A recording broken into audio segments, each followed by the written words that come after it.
Hello my people, it's David here from Mejia Be Fit Self and welcome to a new video.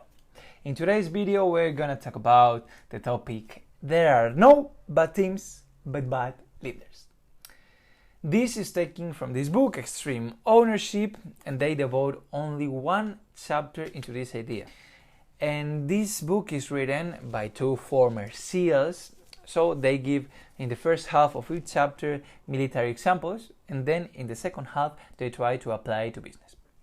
In this chapter, in chapter number 2, they talk about the no bad teams and bad leaders idea, and they put one example, which is Hell Week. Hell Week is a phase during the SEAL training program where they go through a physical, psychological, and emotional limit, because they're training and doing combat simulations within 1 week, and they only have 2 or 3 hours of sleep. So imagine how hard that can be. And they did one particular exercise at night, which was boat race. They divided all the trainees into different teams, let's say 6 teams. Each team has one leader, so there were 6 teams and 6 leaders. The leader was important because in combat missions you have one leader that organizes the whole platoon. So they're getting used to it. And then the trainers give information to these leaders brief their teams, and then they start the race. In the first race there was one team which was winning, which was team number 2, and one team that was losing, which was team number 6. And the trainer said, okay, what happened? There's a big difference between 6 performance and number 2 performance. So they say, okay, let's change the leaders. So leader number 2 goes to crew 6 and leader number 6 goes to crew 2. And they started over the race. And now team 6 won. And in second place was team 2. I think that here the key concept and the key aspect in this exercise was the leader. They changed the leader, and how is it possible that changing only one person, the leader, had completely changed the performance of an entire team? Well, it's possible because they say there, you see the leader's attitude. If the leader does not believe in their team, if the leader is blaming someone else, of course your team is going to perform poorly. Leader number 2 did not blame their teammates, did not blame its platoon in the first race. That's why in the first race team number 2 won. Then when he changed into team number 6, he did not blame the members. He said, and he expressed and communicated briefly, concise and easily the instructions, and then they executed. He did not blame, he worked shoulder to shoulder. And then they won the race. Now, of course, you may say, hey, what happens with team number 2? Well, team number 2, in the second race, they lost. They placed in the second place. So you may say, but hey, they did a good performance. Of course, they did a good performance because the team had high capable SEALs and they did a great exercise. But the leader lost because they placed second.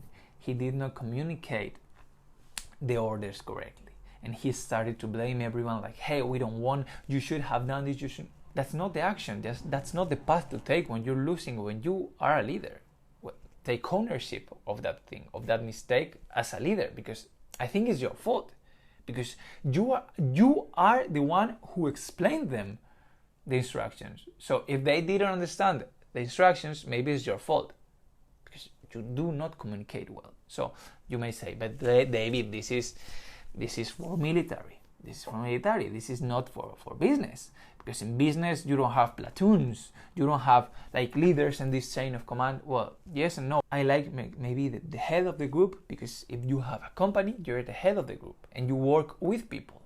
They're not working for you. They're working with you, but you're still the head of the group in some way because you founded the marketing company, let's say. And of course, there are teams doing a bad performance, but let's see why. Don't blame the workers, don't blame the employees. Go back one step and think about the leader. So I'm going to give you 5 reasons I have here written down of why the performance is poor and why you should not blame the team but the leader. First of all, let's say you are the leader. Maybe you don't ensure they have the clear guidelines or the clear instructions. If they don't have clear instructions, if they don't understand it completely, they will do a poor performance because they didn't understand. Well, it's your fault, not their fault. If they didn't understand, maybe it's your fault because you did not communicate correctly. So that leads to poor performance, and it's your task as a leader to explain them correctly. Then, secondly, they didn't work as a team. You as a leader must ensure everyone works as a team, works as a group, not in separate parts. Third, maybe it's bad organized. This is not like university where I put 5 slides, you put 5 slides, he puts 5 slides, we practice once, and then we do the presentation. This is business, this is real work. And you as a team must organize them, of course, in different parts, because you have the tech guy, you have the speaking guy, you have the guy who knows the details, who knows how to program, of course. But you must ensure that they're interconnected, that one side knows what the other side is doing, and they help each other, and they work in certain tasks together. So your task as a leader is to organize. And maybe if you don't organize well, your team is performing badly and poorly. But it's not the fault or the complete fault of the team. Maybe it's your fault as the leader because you're the first step in that process. Fourth, you don't think your team can do it. You must believe in your team. If you don't believe in your team, or you say, I don't know if we can do it, directly or indirectly, you're blaming it on someone because I don't think we can do it because this guy is lazy, or this guy does not work, or this guy is on his phone and he's distracted. Well, you're blaming on someone else. Own that thing, speak with that guy, motivate him, and make him to work. And that's when I say, yes, they are bad teammates. There are no bad teams, they are bad teammates. But I think the task of the leader is to make all those teammates work together, get along, and achieve a good performance. And the fifth reason is that performance standards are not what you preach, are what you tolerate. If you as a leader tolerate this performance of the team, that you want to be here with this performance on top, well, you are tolerating this performance, the team performance. And it's not bad team's performance, it's bad leader's performance because you're tolerating it. If you're the leader, say, hey, we as a group must work until we reach this point, from here to here.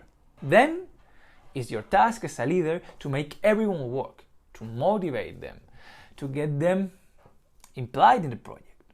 Because if you tolerate this performance, it's not the fault of the team. Of course, the team is working, but you are tolerating it. You are the head, you are the leader. You are the one who is in charge of the project. If you tolerate, you're there. But if you say, okay, I don't like this, let's go here, up to here, then you're acting as a leader. You're taking ownership of it. You're not sitting there blaming, oh, the team is doing this performance, I want to be there, but it's fault of the teams. No. There are no bad teams, but bad leaders. If the leader stayed there, it's his fault because he is responsible of making the team go up until this point.